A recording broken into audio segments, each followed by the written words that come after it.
और आपको शायद मेरी आवाज में थोड़ा सा चेंज लग रहा होगा, तो मेरी तबीयत खराब होने की वजह से आवाज थोड़ी बदली सी है, तो कृपया इसे इग्नोर कीजिएगा। तो चलिए ज्यादा देर ना करते हुए हम बढ़ते हैं हमारी आज की कहानी की तरफ। तांत्रिक मसाननाथ व अघोरी का प्रतिशोध। ट्रेन से बाहर के मनोरम दृश्य को देखते हुए तांत्रिक मसाननाथ आज जब तारापीठ स्टेशन पहुंचे तब दोपहर के 2 बजने वाले थे। उन्होंने तारापीठ जाने के लिए इस ट्रेन अर्थात सियालदह रामपुर हाट एक्सप्रेस को सुबह 9:30 के आसपास वर्धमान स्टेशन से पकड़ा था। तारापीठ में आज रात उन्हें एक यज्ञ संपूर्ण करना है। इसके अलावा उन्हें हरिहर के लिए देवी तारा के चरणों में पूजा भी देनी है। तांत्रिक मसाननाथ के लिए ये कोई ऐसा वैसा यज्ञ नहीं है। ये यज्ञ उनके जीवन के लिए बहुत ही महत्वपूर्ण है और अगर उन्होंने इस यज्ञ को संपूर्ण कर लिया तो उनकी तंत्र शक्ति दोगुनी हो जाएगी। इस यज्ञ को संपूर्ण करने के लिए तांत्रिक मसाननाथ कुछ भी आहुति दे सकते हैं। ट्रेन रुकते ही वो अपनी पोटली रूपी झोले को लेकर स्टेशन पर उतर गए। स्टेशन पर उतरने के बाद मसाननाथ चलते रहे। चारों तरफ से आने वाली तारापीठ की अति परिचित ध्वनि जय मां तारा, जय जय तारा उनके कानों में रस घोलती रही। आज तारापीठ में काफी भीड़ हुई है।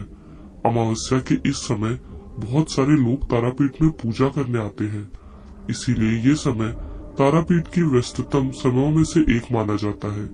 इसके अलावा कुछ और भी दिन है, जैसे बंगाली नववर्ष अर्थात वैशाख माह का प्रथम दिन, अक्षय तृतीया, माघ माह की चतुर्दशी अमावस्या और भाद्रपद माह की कौशिकी अमावस्या को तारापीठ में देवी भक्तों का हुजूम उमड़ पड़ता है। तांत्रिक मसाननाथ चलते हुए स्टेशन से बाहर निकलकर एक बैलगाड़ी के पास गए और उस बैलगाड़ी के चालक से तारापीठ के पास ही आटला गांव में जाने के लिए बात की और चल पड़े। आटला गांव में उनका एक भतीजा रहता है, लेकिन वो उनका सगा भतीजा नहीं है। दूर के रिश्ते में वो उनका भतीजा है और आज उसी के घर पर उन्होंने शाम तक विश्राम लेने को सोचा। शाम होते ही वहां से वो तारापीठ महाशमशान में चले आएंगे। तारापीठ से आटला जाने का रास्ता बड़ा ही दुर्गम है। ये रास्ता छोटे छोटे गड्ढे और कीचड़ मिट्टी से भरा हुआ है, इसीलिए बैलगाड़ी का चालक बहुत ही सावधानी से बैलगाड़ी चलाकर तांत्रिक मसाननाथ को लेकर जा रहा है। कल रात को अच्छी खासी बारिश हुई थी। ये रास्ते के आसपास कीचड़ देखकर समझा जा सकता था। हालांकि गांव जाने का रास्ता जैसा भी हो, पर यह गांव बहुत ही सुंदर है।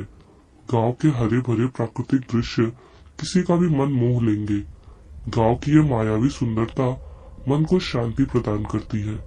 गांव के आसपास दूर दूर तक हरे लहलहाते फसल और हल्के हवा के झोंके उन फसलों पर तैर रहे हैं। आड़े तिरछे नदी के दोनों तरफ केवल हरे हरे खेत है। गांव के पेड़ पौधे, आड़े तिरछे मिट्टी के रास्ते, फसल के खेत, तालाब के किनारे बने घाट, इन सभी को देखकर ऐसा लगता है कि ये सब मानो एक सुंदर चित्र है। ऐसे ही लगभग आधे घंटे से ज्यादा चलने के बाद तांत्रिक मसाननाथ ने बैलगाड़ी के चालक को एक मिट्टी से बने घर के सामने रुकने के लिए कहा। बैलगाड़ी के रुकते ही तांत्रिक मसाननाथ उतरकर उस घर की ओर गए। ये घर प्रसिद्ध साधक बामा खेपा बाबा का जन्म स्थान है। विशेषतः ये आटला गांव साधक बामा खेपा बाबा के जन्म स्थान के रूप में परिचित है। यहाँ पर 2 महत्वपूर्ण जगह है।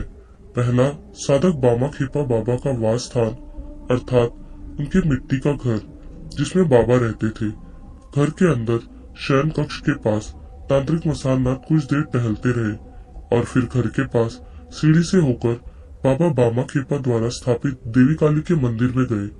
देवी काली दर्शन के बाद उन्हें प्रणाम करके वहीं बैठ गए और कुछ देर देवी काली मंत्र का जाप करते रहे। देवी काली मंदिर से आने के बाद बाबा बामा खेपा के एक और घर में जाकर कुछ देर उन्होंने भ्रमण किया। ऐसे ही वहां लगभग आधा घंटा बिताने के बाद तांत्रिक मसाननाथ फिर से बैलगाड़ी के पास आए। चालक को एक निर्दिष्ट स्थान का नाम बताकर वहां तक ले चलने के लिए कहा। संभवतः इसी जगह पर उनके भतीजे का घर होगा। लगभग 10 मिनट दुर्गम रास्ता और पार करने के बाद एक घर के सामने आकर बैलगाड़ी रुकी। तांत्रिक मसाननाथ अपने पोटली को लेकर बैलगाड़ी से उतरे और चालक को पैसे देकर घर के अंदर गए। गांव के बाकी घरों के मुकाबले इस घर की अवस्था ज्यादा सही है। घर के सामने एक बड़ा सा आंगन है और उसी के सामने खुले बरामदे पर बैठी एक महिला चिंतित व दुखी दिख रही थी। तांत्रिक मसाननाथ के आंगन में पहुंचते ही उस महिला की नजर उन पर पड़ी। तांत्रिक मसाननाथ को देखकर वो महिला बोली, रुकिए साधु बाबा, मैं अभी कुछ अनाज व सब्जी लेकर आती हूँ। ये सुनकर वो समझ गए कि ये महिला उन्हें एक भिक्षुक समझ रही है, इसीलिए तांत्रिक मसाननाथ बोले, अरे नहीं बेटी, तुम जैसा सोच रही हो मैं वो नहीं हूँ। तुम्हारे पति का नाम अभय है ना? वो मेरा भतीजा है। रिश्ते में मेरे एक बड़े भाई का वो लड़का है। असल में मैं थोड़ी परेशानी में हूँ और चिंतित भी, इसलिए मैं आपको पहचान नहीं पाई। आप बैठिए बाबा। तांत्रिक मसाननाथ वही एक चटाई पर बैठते हुए बोले, ठीक है, कोई बात नहीं, पर बेटी परेशानी का कारण क्या है? महिला ने आकर उनके पैर छुए और फिर बोलने लगी, परेशानी का कारण ये है कि कल रात को अचानक ही आपके भतीजे के पेट में दर्द होने लगा और कुछ ही देर में वो दर्द उनके लिए असहनीय हो गया। रात भर छटपटाते रहे। सुबह होते ही उन्हें गांव के पास वाले सरकारी अस्पताल में ले जाया गया। अब पता नहीं क्या होगा, इसीलिए मैं चिंतित हूँ बाबा। ये सब सुनकर तांत्रिक मसाननाथ कुछ देर चुप होकर मन ही मन कुछ सोचते रहे। इसके बाद बोले, वैसे कल रात को उसने क्या खाया था? उन्होंने घर की बनी दाल चावल और सब्जी ही खाई थी। ठीक है, चिंता मत करो, देखो अस्पताल वाले क्या बताते हैं। इसी बीच एक 6-7 साल का छोटा लड़का घर के अंदर से बाहर आया और अपनी माँ से पूछा, माँ, ये अद्भुत बूढ़ा आदमी कौन है? इस प्रश्न के उत्तर में उसकी माँ थोड़ा सा डांटते हुए बोली, ऐसा नहीं बोलते बेटा, ये भी तुम्हारे एक दादाजी हैं। ये सुनकर उस छोटे लड़के ने उत्सुक होकर तांत्रिक मसाननाथ से पूछा, दादाजी, क्या आप यहाँ रहेंगे? हाँ बेटे, मैं यहाँ रहूंगा और तुम्हारे साथ खेलूंगा भी, ठीक है? छोटा लड़का खुश होकर बोला, तब तो बहुत मजा आएगा। हाँ हाँ, क्यों नहीं। अब वो महिला बोली, बाबा आप यहीं बैठिए, मैं कुछ भोजन बनाने की व्यवस्था करती हूँ। अरे नहीं नहीं बेटी, तुम्हें वो सब करने की कोई जरूरत नहीं। रास्ते में मैंने लाई और चूड़ा खाया है, अभी मैं और कुछ नहीं खाऊंगा। तुम मुझे बस एक गिलास पानी दो। ठीक है, मैं पानी लेकर आती हूँ। ये बोलकर वो महिला घर के अंदर चली गई और कुछ देर बाद एक गिलास पानी लेकर आई। गिलास लेकर पानी का एक घूंट पीते ही तांत्रिक मसाननाथ के चेहरे का हाव भाव ही बदल गया। वैसे बेटी, क्या इस पानी में कुछ मिला हुआ था? मतलब इस पानी में कुछ गिरा तो नहीं था? नहीं बाबा, मैंने तो घड़े से पानी गिलास में डालकर आपको दिया। लेकिन क्या हुआ बाबा, आप ये क्यों पूछ रहे हैं? ये सुनकर तांत्रिक मसाननाथ ने उत्तर दिया, वैसे कोई बात नहीं, बस पूछ रहा था। अब पूरा गिलास पानी पीने के बाद अपने में ही बोले, समझ गया। इतना बोलकर तांत्रिक मसाननाथ खड़े हो गए और उस महिला से बोले, मैं आज रात तारापीठ में रहूंगा। तारापीठ के महाशमशान में एक यज्ञ मुझे संपूर्ण करना है। ये यज्ञ संपूर्ण होते ही मैं सुबह यहाँ चला आऊंगा, फिर देखता हूँ अभय के साथ क्या हुआ। बाबा, मुझे कुछ समझ नहीं आया। समझ जाओगी, कल सुबह सब कुछ समझ जाओगी। अब मैं चलता हूँ। इतना बोलकर तांत्रिक मसाननाथ उस घर से निकलकर तारापीठ महाशमशान तक जाने के लिए चल पड़े। आटला से तारापीठ की दूरी 3 से 4 किलोमीटर है, पर इधर उधर रुककर प्रकृति का आनंद लेते व टहलते हुए उन्हें तारापीठ पहुंचने में शाम का अंधेरा हो गया। तारापीठ पहुंचकर रात होने तक उन्होंने खोज खोज कर यज्ञ की सामग्री खरीदी। इसके बाद तारापीठ के महाशमशान में प्रवेश करते ही उन्हें कई जगहों से मंत्रों की ध्वनि सुनाई देने लगी। आज अमावस्या के कारण कुछ ज्यादा ही लोग यहाँ आए हुए थे, इसलिए तांत्रिक मसाननाथ एक निर्जन जगह की ओर गए। वैसे भी ये जगह उनके लिए परिचित है। इससे पहले भी जब तारापीठ आए थे तो इसी जगह पर उन्होंने यज्ञ व मंत्र ध्यान किया था। कुछ दूर चलने के बाद तांत्रिक मसाननाथ एक निर्जन सेमल पेड़ के नीचे पहुंचे। उसके पास ही द्वारका नदी महाशमशान के पास से बह रही है। यहाँ चारों तरफ काफी सुनसान है। आसपास ही सियार या कुत्तों के अलावा कोई नहीं दिख रहा। कुछ दूर तांत्रिक यज्ञ व तंत्र साधना में लीन थे। तांत्रिक मसाननाथ यज्ञ की सामग्री रखकर अपने कार्य में लग गए। यज्ञ की सामग्री को सजाकर अब उन्होंने यज्ञ कुंड में लकड़ी डालकर आग जला दी। लकड़ियों से आग जलते ही उसकी लपटें काफी ऊपर तक उठने लगी। वैसे भी अमावस्या के कारण आसमान में चांद नहीं और उसके साथ तारे भी गायब हो गए हैं। तारों के गायब होने का कारण काले बादल है। प्रकृति कह रही है कि कुछ ही देर में तेज बारिश शुरू होगी। तांत्रिक मसाननाथ का पूरा ध्यान अपने यज्ञ पर है। काफी समय तक यज्ञ चलते रहने के बाद हल्की बारिश शुरू हो गई। उसी के साथ हवा और बिजली की कड़कड़ाहट भी शुरू हो चुकी थी। कुछ साधक व तांत्रिक ने अपने यज्ञ व साधना को बंद कर दिया, पर तांत्रिक मसाननाथ ने अपनी यज्ञ व साधना को जारी रखा। तांत्रिक मसाननाथ के इस महायज्ञ को देखने के लिए कुछ साधु व तांत्रिक उनके पास आकर खड़े हो गए। बारिश की बूंदें मानो इस यज्ञ की अग्नि में घी का कार्य कर रहे हैं। जितना ज्यादा बूंद यज्ञ कुंड में गिरता, आग की लपटें उतने ही विशाल होकर ऊपर उठती। ये सब देखने में बड़ा ही अद्भुत व अलौकिक था। आग की तेज लपटों के कारण वहां खड़े कुछ साधु व तांत्रिक पीछे हट गए, पर तांत्रिक मसाननाथ इस आग की गर्मी को सहन कैसे कर रहे थे और कैसे यज्ञ में लीन थे, ये बहुत ही आश्चर्य की बात है। ऐसा लग रहा है कि तांत्रिक मसाननाथ के चारों तरफ एक हल्के नीले प्रकाश ने उन्हें घेर रखा है, जिसके फलस्वरूप आग से उन्हें कोई परेशानी नहीं हो रही। बीच बीच में चारों तरफ से केवल बिजली गिरने की आवाज ही सुनाई दे रही थी। तांत्रिक मसाननाथ का यज्ञ लगभग 4 घंटे तक चलता रहा। आधी रात के बाद उनकी ये यज्ञ साधना पूर्ण हुई। ये यज्ञ समाप्त होते ही कुछ दूर खड़े होकर यज्ञ देख रहे कम उम्र के तांत्रिकों व कुछ साधुओं ने उनके पैर छूकर उन्हें प्रणाम किया। ये देखकर तांत्रिक मसाननाथ जान गए कि उनकी ये तंत्र साधना संपन्न हो गई है। इस महातंत्र में आज उन्होंने सिद्धि पाई है और इसके फलस्वरूप आज वो तांत्रिक से बन गए हैं महातांत्रिक मसाननाथ। इसके बाद सभी को आशीर्वाद देकर वही सेमल के पेड़ के नीचे विश्राम करने लगे। भोर का उजाला होते ही तांत्रिक मसाननाथ ने महाशमशान से जाकर देवी तारा के मंदिर में बाहर से ही दर्शन कर प्रणाम किया और फिर आटला गांव के लिए चल पड़े। सुबह होते ही तारापीठ के सभी फूल, माला, मिठाई व अन्य दुकान खुल गई एवं धीरे धीरे मंदिर की ओर लोगों का आना भी शुरू हो गया है। हालांकि अमावस्या रात में ही खत्म हो गई थी। देवी तारा मंदिर से आटला गांव पहुंचने में उन्हें लगभग 30 मिनट लगा। आटला गांव पहुंचते ही उन्होंने पहले जाकर साधक बामा खेपा के वास स्थान पर प्रणाम किया। इसके बाद अपने भतीजे के घर की ओर चल पड़े। वहां जाने में उन्हें लगभग और 10 मिनट का समय लगा। वहां पहुंचकर उन्होंने देखा कि उनका भतीजा अभय आंगन में बैठकर चाय पी रहा है और उसकी पत्नी पास बैठकर कुछ काम कर रही थी। तांत्रिक मसाननाथ को देखकर अभय बोला, अरे आप मसान चाचा है ना? इसका मतलब है कि दूसरी चिट्ठी आप तक पहुंच गई। कौन सी चिट्ठी? मेरे पास तो कोई चिट्ठी नहीं आई। मैंने आपको 2 बार चिट्ठी भेजी थी, एक का भी आपने उत्तर नहीं दिया।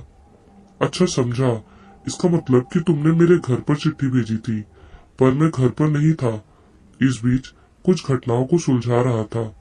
आप अचानक ही हमारे गांव आटला में कैसे? अब तांत्रिक मसाननाथ ने अपना यज्ञ वृत्तांत सुनाया। सब कुछ अभय ध्यानपूर्वक सुनता रहा। अब उन्होंने अभय से प्रश्न किया, वैसे अभय, कल तुम्हारी तबीयत सही नहीं थी, पेट में दर्द हो रहा था, आज कैसी है तबीयत?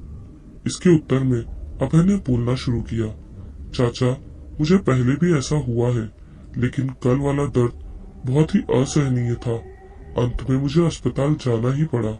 जो भी हो, अभी मैं थोड़ा ठीक हूँ। हाँ, पर पेट के दाहिनी तरफ अब भी हल्का दर्द कर रहा है, लेकिन कल से मैं काफी ठीक हूँ। वैसे कहीं तुम शराब या गांजा तो नहीं पीते? नहीं, उन सभी का नशा मुझे नहीं है। बस कभी कभार थोड़ा शराब पी लेता हूँ। शराब पीता भी हूँ तो बहुत ही कम, पर मुझे नहीं लगता कि उससे मेरे पेट में दर्द हो रहा है। फिर रुको चाचा, बताता हूँ, पहले आप घर के अंदर चलिए। अभय ने तांत्रिक मसाननाथ को एक कमरे के अंदर ले जाकर दरवाजा बंद कर दिया। वहां अंदर एक खटिये पर अपने चाचा मसाननाथ को बैठने के लिए बोलकर खुद भी बैठ गया। खटिया पर बैठकर मसालनाथ बोले, वैसे अभय, तुमने चिट्ठी में क्या भेजा था वो भी बताओ। आखिर बात क्या है? हाँ चाचा, वही तो बता रहा हूँ। आज से लगभग 3 महीने पहले की एक घटना है। मेरी पत्नी मीरा को अचानक ही एक चुड़ैल के साये ने पकड़ लिया। उसके बाद से ही वो अजीब व्यवहार करने लगी। मुझे कुछ भी समझ नहीं आ रहा था। भूत प्रेत की बात है, इसलिए मैंने तारापीठ, वहाँ शमशान में जाने के बारे में सोचा। वहाँ किसी तांत्रिक से मिलकर मीरा को ठीक करने की बात करूंगा, यही सोचा था। रास्ते में एक आदमी के साथ मैं मिला। उन्हें पहली बार देखकर साधु ही प्रतीत हुआ था। पीठ तक लटकते जटाधारी बाल, बड़ा सा चेहरा, आंख भगवान शिव की तरह, शरीर भी काफी मांसल था। उन्हें पहली बार देखकर लगा कि साक्षात कोई देवता है। उन्हें देखकर मन में उनके लिए भक्ति उत्पन्न हो गई। मैंने सोचा था कि ये साधु बाबा ही मुझे इस विपत्ति से निकाल सकते हैं, इसीलिए मैंने उन्हें अपनी समस्या बताई। मेरी बातों को सुनकर साधु बाबा बोले, तुम्हारी पत्नी पर चुड़ैल का साया है, जल्दी चलो, मुझे उस जगह पर ले चलो। मैं जल्दी से उन्हें यहाँ ले आया। यहाँ आकर मेरी मीरा को देखकर साधु बाबा बोले, ये चुड़ैल बहुत ही शक्तिशाली है, इसे वश में लाने का उपाय मुझे पता है। इसके बाद साधु बाबा ने कुछ झाड़ फूक और मंत्र पढ़ना शुरू कर दिया। इसके कारण मीरा ने पहले से और भी ज्यादा अद्भुत व्यवहार करना शुरू कर दिया। उसके बाद वो जमीन पर लेटकर छटपटाते हुए न जाने क्या बड़बड़ाती रही। कुछ देर ऐसे ही चलते रहने के बाद मीरा धीरे धीरे शांत हो गई। उसके बाद वो तांत्रिक बाबा बोले, मुक्ति मिल गई, तुम्हारी पत्नी पर अब चुड़ैल का साया नहीं है। जय माता रा, जय माता रा। ये सुनकर मैं उनके पैरों में लेट गया। वो उन्हें प्रणाम करके धन्यवाद दिया। उनके इस उपकार के लिए मैंने कुछ पैसे देने चाहे तो उन्होंने कहा, मेरा नाम मार्तंड अघोरी है, मुझे धन संपत्ति के मुंह से बांध नहीं पाओगे। तुम चलो मेरे साथ, तुम्हें एक जगह पर ले चलता हूँ। वहां जाकर मैं तुम्हें सब कुछ बताऊंगा। मैं वहां जाने के लिए राजी होने के बाद अघोरी बाबा मुझे मेरे घर से लगभग 20-25 मिनट की दूरी पर एक गुफा जैसे सुरंग के अंदर ले गए। उस गुफा के अंदर केवल अंधेरा ही अंधेरा था। थोड़ा और अंदर जाते ही एक रोशनी की किरण मुझे नजर आई। वो रोशनी एक बड़े मोमबत्ती से निकल रही थी। वो एक बड़ा सा मोमबत्ती था। ऐसी मोमबत्ती अक्सर दुकान में नहीं मिलती। इसके अलावा गुफा अंदर से काफी डरावनी महसूस हो रही थी। मुझे अंदर जाने की इच्छा नहीं थी, लेकिन उस अघोरी बाबा ने मानो मुझे वशीभूत कर लिया था। गुफा के अंदर जाने के बाद उन्होंने मुझे एक जगह पर बैठने के लिए कहा। मैंने वहां बैठते ही देखा कि वैसे ही एक बड़ी मोमबत्ती वहां पहले से ही रखी हुई थी। अघोरी बाबा ने उसे जला दिया। आसपास देखकर ऐसा लग रहा था कि अघोरी बाबा यहीं पर रहते हैं। शायद काफी दिनों से अघोरी बाबा यहाँ रहते थे, इसीलिए इस जगह को अच्छी तरह जानते हैं। दूसरी मोमबत्ती जलाते ही डर से मेरा शरीर कांप गया। मैंने देखा कि मेरे सामने एक बड़ी सी देवी काली की मूर्ति रखी हुई है। वो देवी शमशान काली की मूर्ति थी। घोर काले रंग की, एकदम मानो जीवित मेरे सामने देवी खड़ी थी। मोमबत्ती की रोशनी में देवी मूर्ति की आंखें जीवित प्रतीत हो रही थी। देवी के बड़े से लाल जीभ को देखकर मेरे शरीर के रोंगटे खड़े हो गए। उन देवी काली की मूर्ति को देखकर सचमुच अलौकिक लग रहा था। मैं अद्भुत मोहग्रस्त होकर देवी की मूर्ति को देखता ही रहा। मेरा ध्यान भंग हुआ अघोरी बाबा की आवाज सुनकर। तुम कुछ देना चाहते थे ना? मैंने तुम्हारी पत्नी की जान बचाई है और उसके बदले में मेरे प्राण धारण का कारण तुम बनोगे। जो बोलूंगा कर लोगे? बोलो। न जाने कैसे डर व वशीभूत होकर मैंने कह दिया, हाँ बाबा, मैं कोशिश करूंगा। बोलिए आपको क्या चाहिए? ठीक है, सुनो फिर। प्रतिदिन रात को मुझे एक शव चाहिए। ये सुनते ही मैं अंदर तक हिल गया। मैंने कहा, शव? मैं कहाँ से लाऊंगा? मुझे तो कुछ भी समझ नहीं आ रहा। अघोरी बाबा गुस्से में बोले, तुम्हें मेरी भाषा समझ नहीं आ रही? शव चाहिए, मृत शरीर चाहिए मुझे। अघोरी का प्रधान अस्त्र क्या है पता है? वो है शव साधना। अगर प्रतिदिन शव साधना नहीं किया तो ये अघोरी जीवन मुझे त्यागना होगा, और ऐसा मैं कभी नहीं चाहता। इतना बोलते हुए उन्होंने अपने कमर के पास से कुछ निकाला।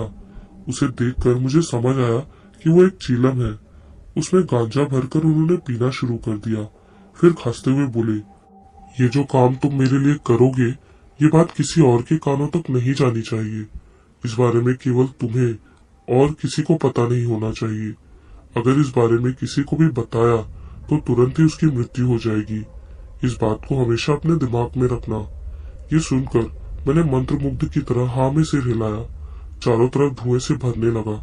इतना धुआं था कि मुझे कुछ भी सही से नहीं दिख रहा था। अचानक अघोरी बाबा बोले, हाथ फैलाओ, ये लो देवी की चरणामृत। मैंने हथेली ऊपर की और उसे ग्रहण किया। अघोरी बाबा फिर बोले, अब तुम जाओ, कल से ठीक रात 10 बजे मृत शरीर लेकर चले आना। जय माँ काली। जाओ अब। चरणामृत पीकर हथेली बालों में पोंछते हुए डरते डरते मैं उस गुफा से बाहर निकल आया। घर आकर मैंने किसी से कुछ भी नहीं बताया। मीरा ने बहुत बार पूछा पर मैंने उसे कोई उत्तर नहीं दिया। इसके बाद ही मैंने आपको चिट्ठी लिखी थी। सब कुछ बताकर अब मैंने थोड़ा विश्राम लिया। अब मसारनाथ बोले, समझा। जब तुमने वो चिट्ठी भेजी उस वक्त मैं किसी गांव की समस्या सुलझाने में लगा हुआ था। मुझे कुछ बातों का संदेह है। क्या ये साधु वाकई में कोई अघोरी है? अघोरी किसे कहते हैं, पहले तुम्हें ये समझना होगा। अघोरी लोग बहुत ही कम बोलते हैं। अगर बहुत जरूरी हो तभी कुछ बोलते हैं, वरना नहीं। उस साधु ने तुमसे इतनी सारी बातें की, इसी से मुझे शक हो रहा है। इसके भी ऊपर उन्होंने कहा कि प्रतिदिन उन्हें एक शव की जरूरत है। ये कभी भी संभव नहीं। मैं अघोरी नहीं हूँ, लेकिन जितना ज्ञान मुझे है उसके अनुसार मैं बता सकता हूँ कि प्रतिदिन नहीं बल्कि महीने में किसी दिन, एक ही दिन शव की साधना संभव है। अगर प्रतिदिन अघोरियों को एक शव लगता तो इस देश में शव कम पड़ जाते। चाचा, ऐसी कोई बात नहीं। उन्हें देखकर कोई ज्ञानी साधु बाबा ही लग रहे थे। वो अघोरी बाबा अक्सर बहुत सारे मंत्र व ज्ञान की बातें बोलते रहते थे। देखो अभय, एक बात हमेशा याद रखना, विद्या तुम किताबों को पढ़कर भी पा सकते हो। जो भी हो, तुम्हें अघोरियों के बारे में कुछ और बातें बताता हूँ, फिर समझ जाओगे कि मैं उन पर संदेह क्यों कर रहा हूँ। अघोरियों का साधन पथ तांत्रिक व कपालिकों के जैसा ही होता है। उनके लिए इस पृथ्वी का कुछ भी अपवित्र नहीं है।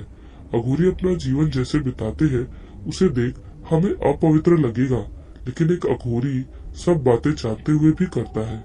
इस पृथ्वी पर किसी भी वस्तु के लिए उनमें मोह माया नहीं है।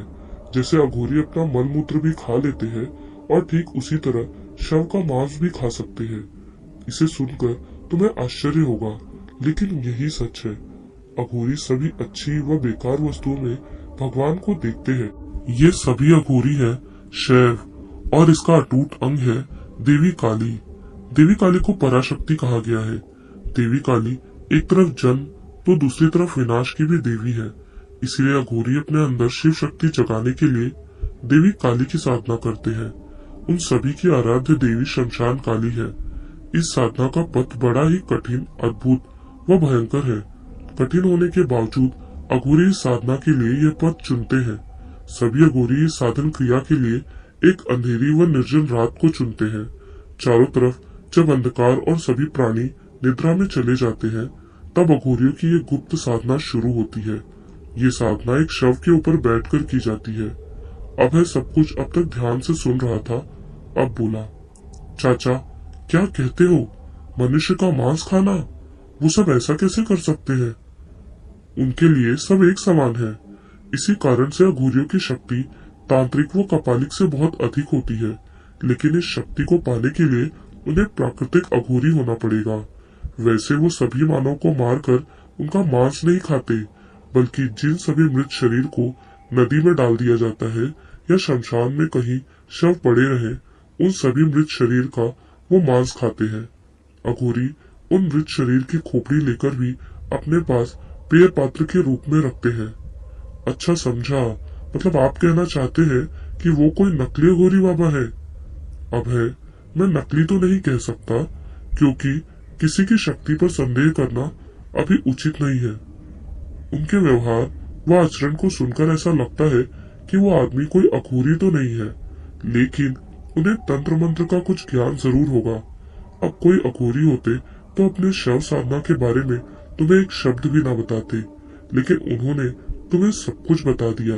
साधना चलते वक्त इस बारे में किसी को बताना या शक्ति कौशल का ढिंढोरा पीटना अघोर पंथ का सबसे बड़ा पाप है।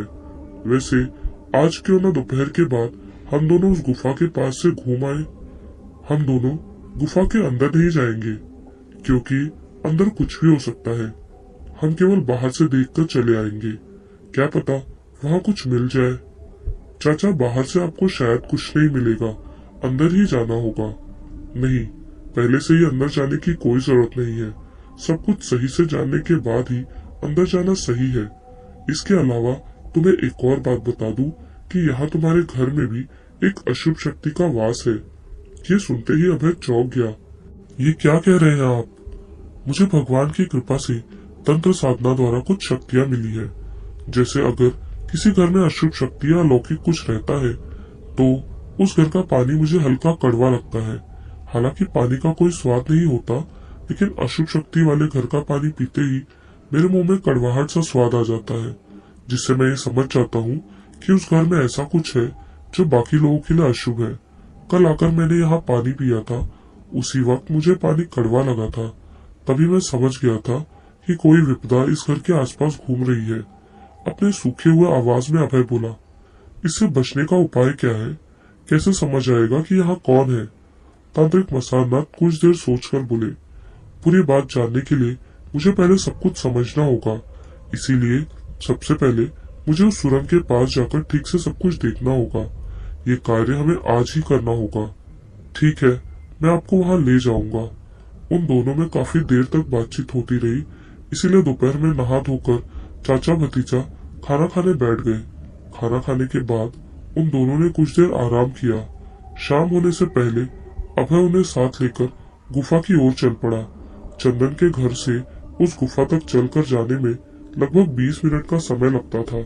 तांत्रिक मसाननाथ ने गुफा के एकदम नजदीक जाने से मना कर दिया। गुफा से दूर एक जगह पर खड़े होकर वो दोनों इंतजार करते रहे। यहाँ लगभग आधा घंटा ऐसे ही रुकने का उन दोनों ने योजना बनाई। यहाँ खड़े होकर तांत्रिक मसाननाथ ये देखना चाहते थे कि कौन इस गुफा के अंदर आता जाता है या इस गुफा से कौन बाहर निकलता है। ऐसे ही लगभग 15 मिनट इंतजार करने के बाद एक महिला उस गुफा के अंदर से बाहर निकली। पहले उस महिला को उन दोनों में से किसी ने नहीं पहचाना। फिर अचानक ही अभय बोल पड़ा, अंबिका मौसी। ये सुनते ही तांत्रिक मसाननाथ ने अपने आप से कहा, गौतम। तांत्रिक मसाननाथ और अभय ने एक दूसरे को देखा। अब तांत्रिक मसाननाथ बोले, तुमने अभी क्या नाम बोला? तुम उन्हें पहचानते हो? अभय ने आश्चर्य होकर उत्तर दिया, हाँ, अंबिका मौसी हमारे घर पर काम करने आती है। वैसे आपने उन्हें देखकर किसी आदमी का नाम बोला। तांत्रिक मसाननाथ कुछ सोचते हुए बोले, मेरा शक धीरे धीरे सही हो रहा है। चलो अब चलते हैं। मुझे जो जानना था मैं जान गया। यहाँ रुककर अब कोई फायदा नहीं। घर लौटने के बाद तांत्रिक मसाननाथ और अभय फिर से एक कमरे में जाकर बैठ गए और बातचीत करने लगे।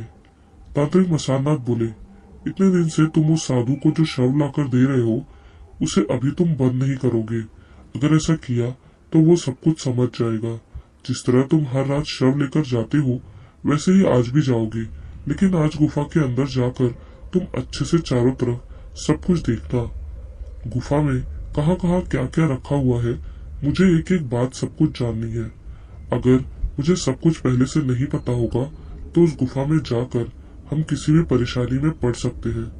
अंदर जाकर सब कुछ सही से देखना और ये पता करो कि अंबिका जी वहाँ क्या करने जाती है। जहाँ तक मुझे लगता है कि अंबिका जी तुम्हारे घर के लिए अशुभ है। कल जब मैं तुम्हारे घर आया था तब शायद अंबिका जी बर्तन धो रही थी। जो भी हो, पहले सब कुछ जानने से पहले मैं तुम्हें कुछ बता नहीं सकता।